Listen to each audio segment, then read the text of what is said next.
Hey,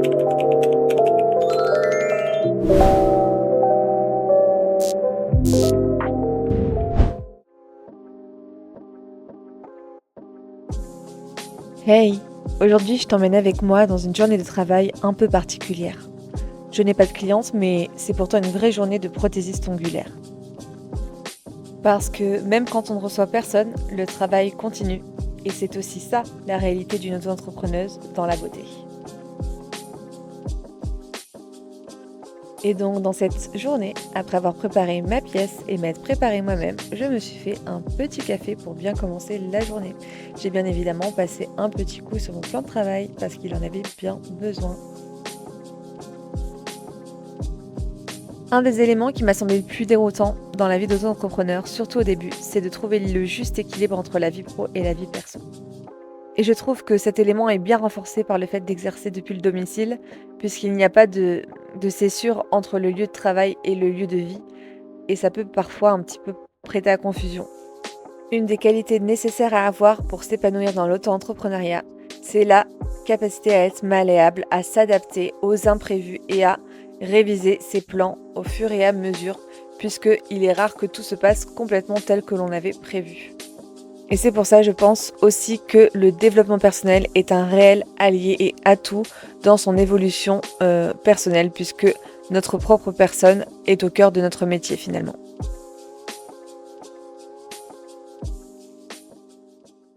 Hello, donc aujourd'hui je n'ai pas de cliente, mais j'ai prévu des entraînements nail art techniques. Je vais aussi parfaire mon apprentissage avec quelques petites formations en ligne que j'ai en attente, que j'ai pas encore trouvé le temps de faire.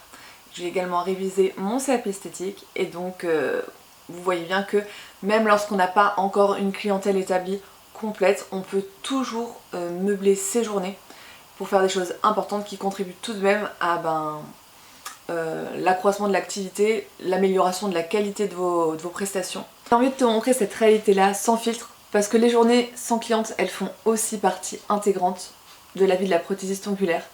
Ce qu'on voit parfois sur les réseaux, c'est pas constamment le reflet de la réalité. On a toutes connu des journées vides, des moments de doute. On le sait très bien qu'il y a des périodes, voilà, des petits creux dans l'année. Mais ce qui compte finalement, c'est ce que vous faites de ce temps-là. Il faut vous créer l'opportunité de le transformer en quelque chose de positif. Et ça marche pour tous les domaines de la vie, que ce soit le perso, le pro. Transformer quelque chose qui a priori pourrait sembler inutile et négatif en quelque chose de positif qui va vous apporter une plus-value et va vous permettre du coup d'avancer et d'atteindre votre but. Donc ma matinée a été consacrée à la création de contenu, notamment la vidéo que vous êtes en train de visionner ainsi que l'introduction de ma chaîne.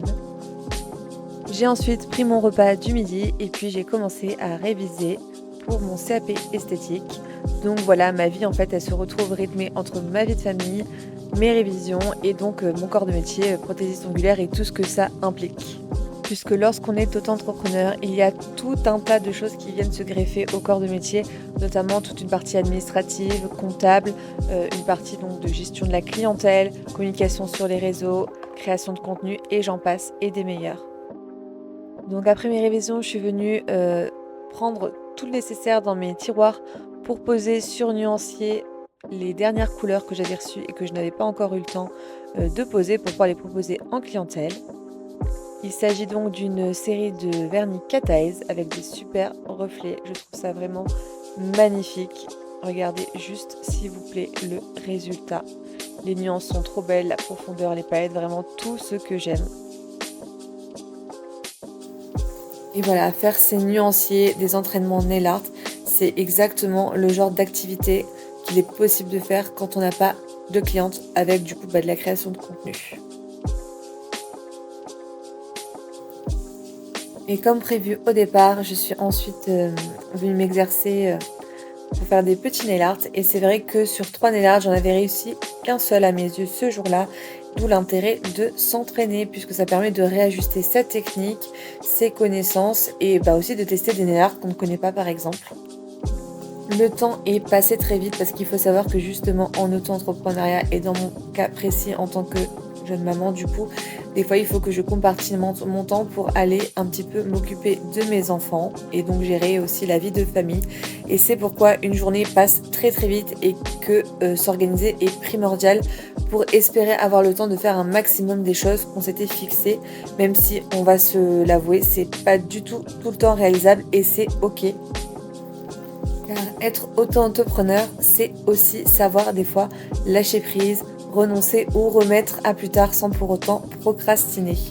Tirer sur la corde, se mettre trop de pression, c'est aussi jouer contre son camp. Donc voilà, ce soir-là, j'avais l'idée de faire plus de choses, mais j'ai commencé à me sentir fatiguée. Il était déjà plus de 21h et j'ai décidé d'aller me reposer pour continuer à être productive le lendemain. En tout cas, j'avais envie de te montrer cette réalité-là, sans filtre. Les jours sans cliente font partie du chemin et c'est justement là que tout se construit et se joue. Alors, si tu aimes ce genre de vlog, les coulisses du métier, les entraînements, les études et l'évolution d'une activité dans la beauté, n'hésite pas à t'abonner pour suivre la suite de l'aventure. Bisous!